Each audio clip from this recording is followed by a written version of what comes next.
ఏంట్రా ఇది? పిడికడు ముద్ద కోసమే కదా పడరాని కష్టం పడుతుంటారు. మనం కష్టపడేది, నువ్వు రాత్రు పగలు అనక డ్యూటీలు చేసేది ఈ అన్నపూర్ణ కోసమే కదరా. తినేటప్పుడు ప్రశాంతంగా తినాలి. తినేటప్పుడు ఈ టెన్షన్స్ ఏంట్రా? చూడు, షర్ట్ బటన్స్ చూడు ఎలా పైకి కిందికి పెట్టుకున్నావో. ఉండు, నేను సరిచేస్తాను.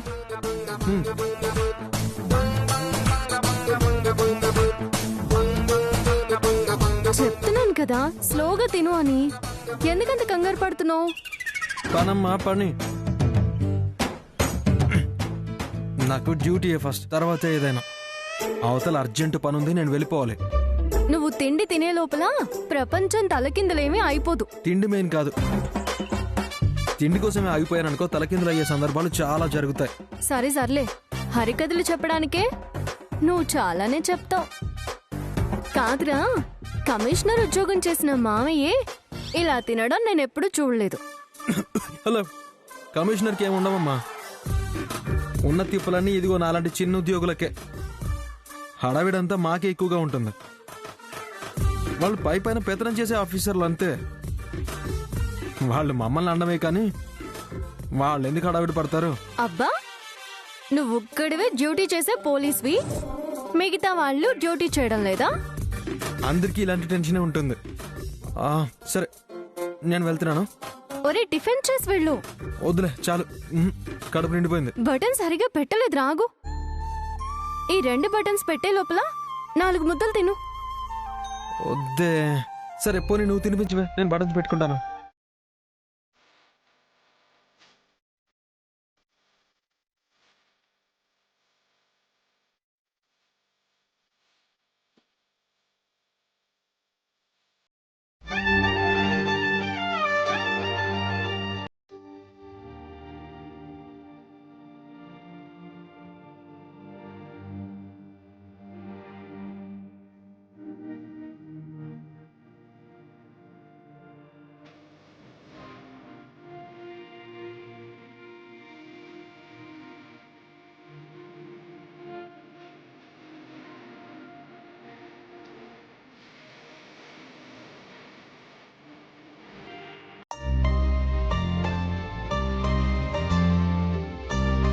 ఏంట్రా అలా చూస్తున్నావు?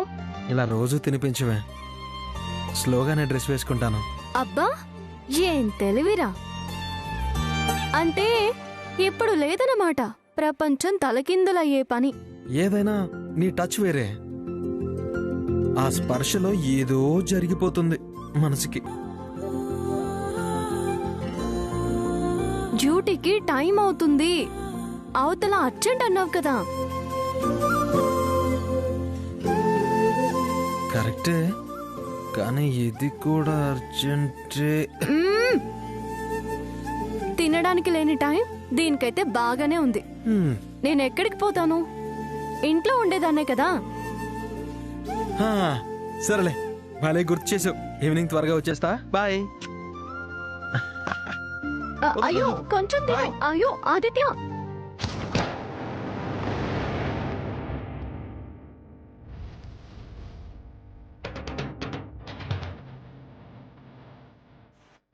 ఏంటి? ఏం జరిగింది? ఎందుకంత సీరియస్గా ఉన్నావు? ఇప్పుడెందుకు డిస్టర్బ్ చేయడం? దారిలో కామన్ సెన్స్ లేని వాళ్ళు ఎదురయ్యారు. అదంతా చెత్తలేండి, వదిలేయండి. చెత్త అంటూనే ఎందుకంత సీరియస్గా ఉన్నావు? కొంచెం డిస్టర్బ్ అయ్యానంతేనండి. చూడు, చెత్త డిస్టర్బ్ అయ్యాను అనుకుంటూ ఎక్కువ ఆలోచించకూడదు. బ్రెయిన్లోంచి అవన్నీ తీసేయాలి. ఎప్పుడూ మైండ్ ఫ్రెష్గా ఉంటే అదే ఆరోగ్యం. అలాగే. నేను అర్జెంటుగా క్యాంప్కి వెళ్ళాలి, వస్తాను. Sir, welcome to Vijayawada sir. Thank you Aditya. Keerthi, ఇతను Aditya, station incharge. Namaste madam. Namaste. సరే కీర్తి, ఇంక నేను బయలుదేరతాను. బాయ్. అలాగేనండి. ఆదిత్య, నువ్వు ఇక్కడే ఉండి మేడంకి ఏం కావాలో చూసుకుంటూ ఉండు. కొంచెం హెల్ప్ఫుల్గా ఉండు. నేను కేసు పని మీద ఆఫీస్కి వెళ్ళాలి కదా. ఆల్రెడీ నీ నోటీస్లో ఉంది కదా? ఉంది సార్. ఓకే.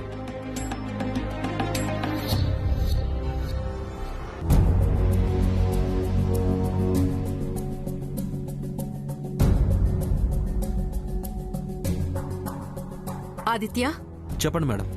ఇంట్లో కూరగాయలేవీ లేవు. మాకీ ఊరు కొత్త. కూరగాయలు తీసుకొస్తావా? నేను కూరగాయలు తీసుకురావడం ఏంటి? ఏంటి కూరగాయలు తీసుకురమ్మంటే అలా చూస్తున్నావు? ఫీల్ అవుతున్నావా?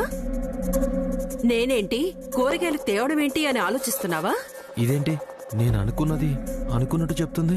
చూడు, డిపార్ట్మెంట్ వాళ్లే తెలివిగల వాళ్ళు కాదు. డిపార్ట్మెంట్ వాళ్ళని చేసుకున్న వాళ్ళు కూడా తెలివిగల వాళ్లే. నేను నీ మొహం చూసి నీ ఆలోచనలేంటో చెప్పగలను. అయ్యో, అలాంటిదేం లేదు మేడం. చూడు, నువ్వు ఫీల్ అయితే వెళ్ళిపోవచ్చు. ఆయన వచ్చిన తర్వాత నేను చెప్పాల్సింది చెప్తాను. నీకంత నామోషిగా ఉంటే నువ్వు వెళ్ళొచ్చు. అబే, అదేం లేదు మేడం. ఇప్పుడు కూరగాయలు తెస్తావా లేదా? ఆ, ఆ. చూడు ఆదిత్య, నీ ఫీలింగ్స్ అన్ని మాలాంటి వాళ్ళ దగ్గర బయట పెడుతున్నావే. పాపం, నిన్ను కట్టుకున్న భార్యని మోసం చేయడం నీకేం తప్పనిపించడం లేదా? నా భార్యని మోసం చేయడం ఏంటి? చూడు ఆదిత్య, నీ గురించి మొత్తం తెలుసు. నీ భార్య తల్లిదండ్రులుగా ఉన్నవాళ్లు ఫేక్ అని తెలిసి కూడా నువ్వు వాళ్ళు నిజమైన వాళ్ళని నమ్మిస్తున్నావు కదా? అంటే అది... ఏంటి తడబడుతున్నావు? నాకెలా తెలుసు అనా? నాకు చాలా తెలుసు. నువ్వు నాకు సర్ది చెప్పే ప్రయత్నం చేయొద్దు. ఈవిడకు నా గురించి అంతా ఎలా తెలుసు? నేను తులసి దగ్గర దాచిన విషయం ఈవిడకెలా తెలిసింది? ఈ నిజం మీ భార్యకి తెలిస్తే ఎంత ఫీల్ అవుతుందో కదా? మా ఆయన డిపార్ట్మెంట్లో పనిచేసే వాళ్ళందరి గురించి క్షుణ్ణంగా తెలుసుకునే నేనిక్కడికొచ్చాను. మీ ఇంటెలిజెన్స్ వాళ్లే నాకు నీ రిపోర్ట్స్ అన్నీ ఇచ్చారు. అందుకే నీ గురించి తెలిసింది. ఈ నిజం తులసికి తెలిస్తే ఏమవుతుందో తెలుసు కదా?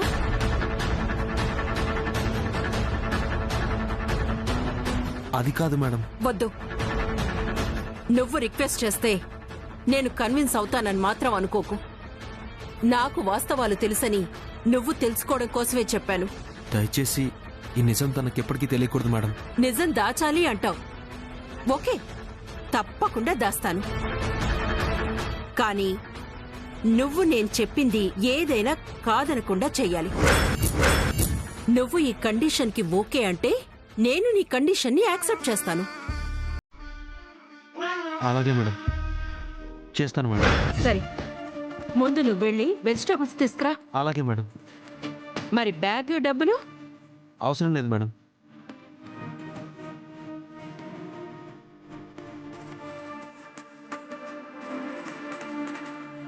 వాస్తవానికి నా టార్గెట్ మీ అమ్మ. నిన్ను పావులా వాడుకుంటున్నాను ఆదిత్య. నీతోనే మీ అమ్మని చావు దెబ్బతీస్తా. 30s కీర్తి.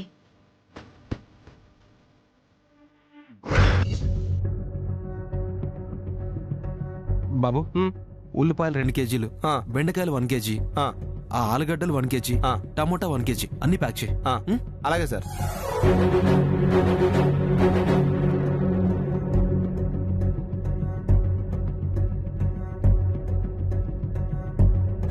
నీ భార్య తల్లిదండ్రులుగా ఉన్నవాళ్లు ఫేక్ అని తెలిసి కూడా నువ్వు వాళ్ళు నిజమైన వాళ్ళని నమ్మిస్తున్నావు కదా?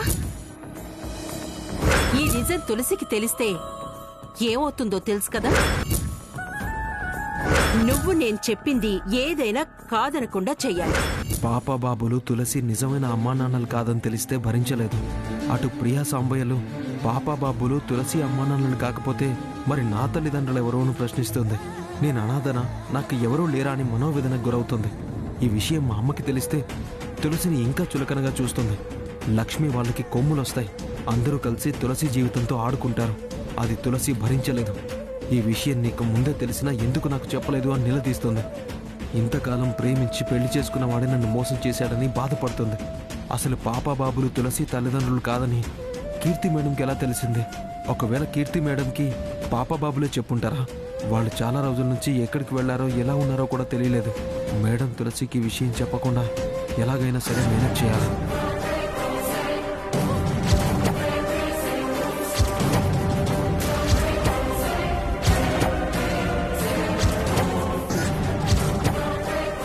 వీడేంటి స్టేషన్లో ఉండడం మానేసి కూరగాయలు కొనడానికి వచ్చాడు?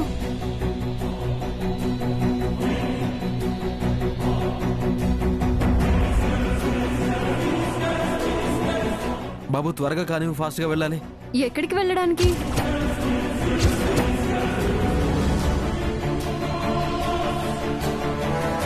తులసి, నువ్వేంటి ఇక్కడ?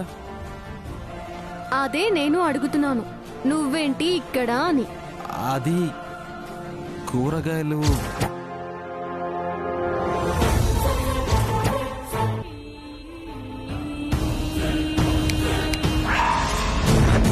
నీకిక్కడ ఏం పనిరా అంటే గుటకలు మింగుతున్నావేంటి?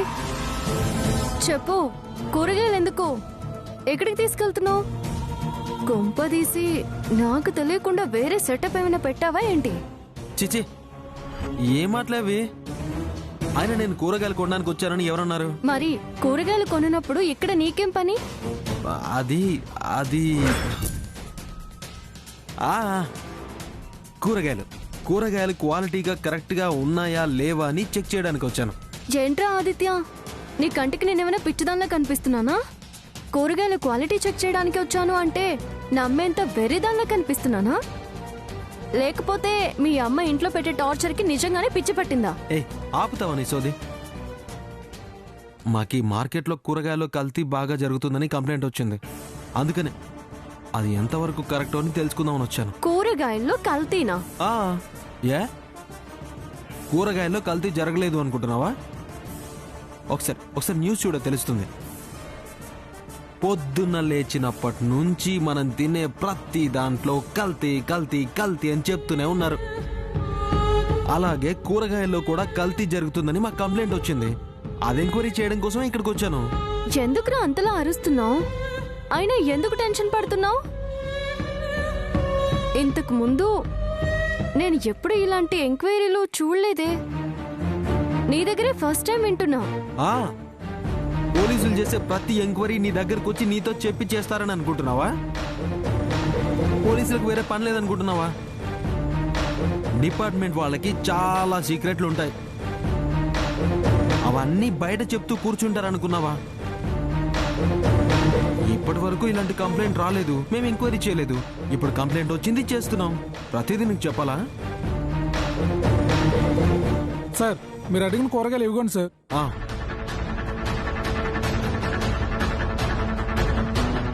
ఏంటి అలా చూస్తున్నావు? చెప్పాను కదా క్వాలిటీ చెక్ చేస్తున్నానని.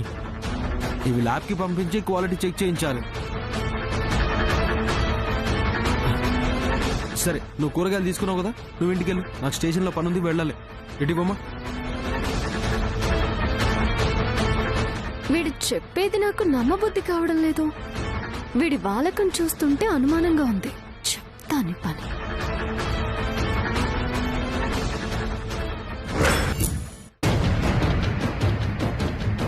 రాహుల్, ఎక్కడికి అంత చిరాగ్గా బ్యాగ్ సర్దుకొని బయలుదేరా? నేను యుఎస్ వెళ్ళాలనుకుంటున్నాను. యుఎస్ కా? ఎందుకురా? ఎందుకంటే ఇక్కడ ఉండటం ఇష్టం లేక. ఓహో, ఇక్కడ ఉండలేకపోతే ఇక్కడ ఉన్న వాళ్ళంతా యుఎస్ కి వెళ్ళిపోతున్నారా? అక్కడైతే ప్రశాంతంగా ఉంటుంది. ఏం ప్రశాంతతరా? ఇక్కడ లేని ప్రశాంతత అక్కడ ఏముంటుందని? నువ్వు ఎవరి గురించి ఆలోచిస్తున్నావో వాళ్ళు ఉండేది నీ మనసులోనే కదా. నువ్వు యుఎస్ వెళ్ళినా, సింగపూర్ వెళ్ళినా, దుబాయ్ వెళ్ళినా, ప్రపంచంలో ఏ ప్రాంతానికి వెళ్ళినా నీ మనసులో ఉన్నదా నేను చేస్తావు? మనసులో ఉన్నది వదిలేస్తావా? నా మనసులో ఎవరూ లేరు. నా కళ్ళలోకి సూటిగా చూసి చెప్పరా, నీ మనసులో ఎవరూ లేరా? ఇప్పుడు ఎందుకు చెప్పడం? అదేమన్నా మనకి మర్యాద ఇస్తుందా? అదేమన్నా వచ్చే అవకాశాలున్నాయా? నా మనసును అర్థం చేసుకుంటుందా? నా మనసులో ఉన్నా దానికి నేనేంటో అర్థమవుతున్నానా? దాని మనసులో నేను లేనప్పుడు నా మనసులో అదుండి ఏం లాభం? నేనేం తప్పు చేశానని వాళ్ళ ఇంట్లో అందరి ముందు తలంచుకోవాలి? అది నన్ను ఆంధ్రాన్ని మాట్లాడుతూ పురుగుని తీసేసినట్టు తీసేస్తోంది. కట్టుకున్న మొగుడని కొంచెమైనా విలువిస్తోందా? దాని కడుపులో నా బిడ్డను మోస్తూ నా మీదే తూ అని ఉమ్మేస్తోంది. అది చేసే అవమానాలు భరిస్తూ అందరి ముందు తలంచుకోవాలా? దాని విషయం తెలిసి బయట అందరూ ఎంత చీప్గా మాట్లాడుతున్నారో తెలుసా? నేను ఒక వేస్ట్ ఫెలో అని, భార్యని కంట్రోల్లో పెట్టుకోలేని మగాడినని, భార్యని ఒప్పించలేని వాడినని. ఇలాంటి వాడికి ఎందుకురా భార్యని ఎంత హేళనగా మాట్లాడుతున్నారో తెలుసా? ఇక్కడే ఉంది వీళ్ళందరూ చేసే హేళన భరిస్తూ, దాంతో అవమానాలు భరిస్తూ తలొంచుకొని ఇక్కడే బతకాల్సిన అవసరం నాకేంటి? నేను యుఎస్ వెళ్ళిపోయి బిజినెస్ చేసుకుంటాను. ఆ బిజినెస్ ఏదో ఇక్కడే చేసుకోవచ్చుగా. ఇక్కడ కుదరదని చెప్తున్నాను కదా. అరే, ఇక్కడ కాకపోతే ఇంకో ఊరు. ఉన్న చోటు మారినంత మాత్రాన మనుషులు మారిపోరు, వాళ్ళ మనసులు మారిపోవు రాహుల్. వెనకటికి ఎవరో చెప్పారంట, ఊరు మారినా ఊనికి మారదని. నువ్వొక్కడివే వెళ్ళి ఏం చేస్తావు? ఒంటరిగా ఉండి జ్ఞాపకాల్ని గుర్తు చేసుకొని మదన పడ్డం తప్ప. రే, నాకు 4 రోజులు టైం ఇవ్వు, ఏదో ఒకటి చేస్తాను. ఇంకెంత టైం ఇవ్వాలి అత్తయ్య? ఎంత టైం ఇచ్చినా ఆ మనిషి మారదు. ఎందుకంటే దాందే మట్టి బుర్ర అనుకుంటే దానికి తోడు ఆ దుర్గమ్మ గారు ఒకటి. ఆవిడ మహా పట్టుదల మొండి మనిషి. దీనికి ఆవిడ ట్రైనింగ్ ఉంది, ఆవిడ సపోర్టు ఉంది. అలాంటప్పుడు అది ఎలా మారుతుంది? తనకంటే మొండిదాన్రా నేను. లాస్ట్ ఛాన్స్ ఎవరా? తప్పకుండా దానిలో మార్పు తీసుకొచ్చి నీ దగ్గరికి తీసుకొస్తాను. మీ ఇద్దరిని ఒకటి చేస్తాను. సరే అత్తయ్య, లాస్ట్ ఛాన్స్ అంటున్నావు కాబట్టి నువ్వు చెప్పినట్టే ఆగుతాను. ఆ తర్వాత ఎవరు చెప్పినా వినను. ఆఖరికి మావయ్య నువ్వు వద్దని అడ్డుపడినా సరే మిమ్మల్ని కాదనుకుని నెట్టుకుని వెళ్లాల్సి వస్తుంది. అప్పుడు మీ మాట కాదన్నానని మళ్ళీ ఫీల్ అవ్వద్దు. అలాంటి పరిస్థితి వచ్చేలా చేయను. ఏదో ఒకటి ఈ మధ్యలోనే సెటిల్ చేస్తాను. నా మాటకి విలువివ్వు చాలు. సరే అత్త.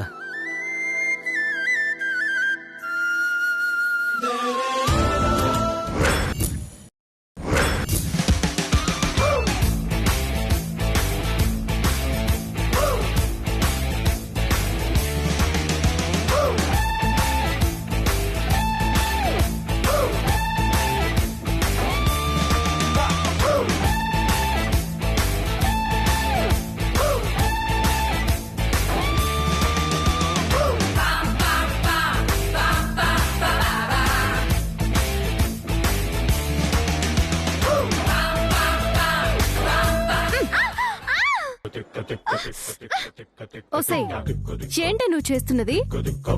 సిగ్గనేది ఉందా నీకు అసలు? నువ్వేమైనా మామూలు మనిషి అనుకుంటున్నావా? కడుపుతో ఉన్నదాను. ఏంటి చిందులు? ఎందుకీ డాన్సులు? ఓయ్, నేను డాన్సులు వేస్తే నీకేంటే? నాకేంటంటావేంటే? ఆ కడుపుకి ఏమైనా అయితే? నేను కావాలనుకున్న కడుప ఏంటి? వద్దనుకున్నదే కదా. ఉంటే ఏంటి, పోతే ఏంటి? పిచ్చి పిచ్చిగా మాట్లాడుకో. ఆ కడుపులో బిడ్డని నువ్వు వద్దనుకున్నా దాని మీద హక్కున్న రాహుల్ ఉన్నాడే. నీ ఇష్టం వచ్చినట్టు మాట్లాడి పిచ్చి గంతులు వేయకు. రాహుల్ నేనేమైనా కావాలనుకున్నానా? వాడితో ఏమైనా సంసారం చేశానా? ఇది మాత్రం కావాలనుకుంటున్నానా? నువ్వసలు మనిషివే కాదే. మనిషి ప్రాణాలు తీయాలనుకునే రాక్షస బుద్ధున్న రాక్షసుడు. నా ప్రాణమే తీయాలనుకున్న దానివి నీకు కడుపు మీద పిల్లల మీద ఎందుకుంటుందే తీపి?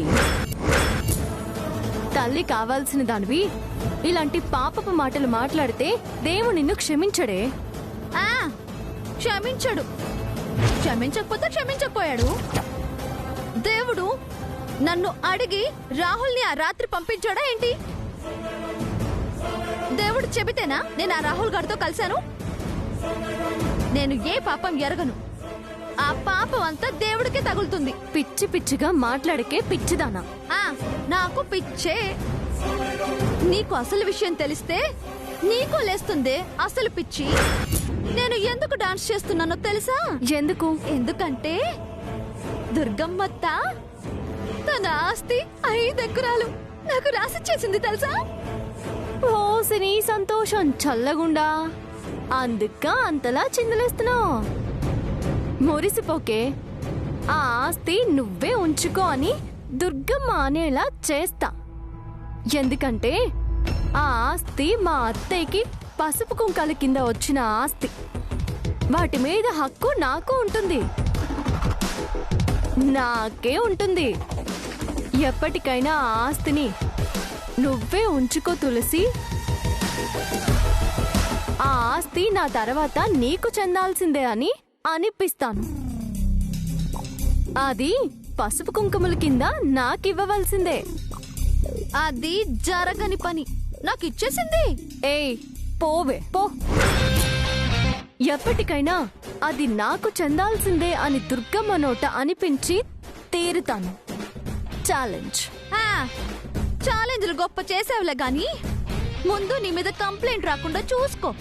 ఒకవేళ వచ్చిందనుకో ఈ ఇంట్లో నుంచి పంపేయడం ఖాయం. అప్పుడు ఏం చేస్తావమ్మా? బయటకు వెళ్ళి ఆ చూరు ఈ చూరు పట్టుకుని వేలా ఆడటమే కానీ ఈ గడప దాటి రాలేవు, ఆ ఆస్తి దక్కించుకోలేవు. నేను వెళ్ళడం అనేది నువ్వు కలలో ఊహించుకోవడమే గాని నిజంగా జరగదు.